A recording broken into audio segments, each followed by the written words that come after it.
Hey guys, in this video I'm going to show you how you can create text behind object in CapCut PC. So for instance, I'm going to import videos that I want to edit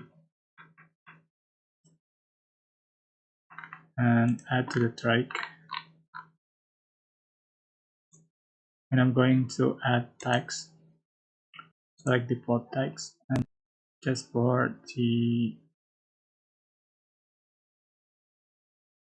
duration, change for text.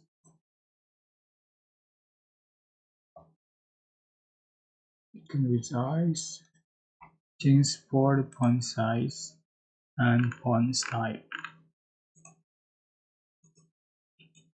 Change for font color like this, and you can select the clips, right click and create component clip, go to media and add the same video as an overlay, put on top,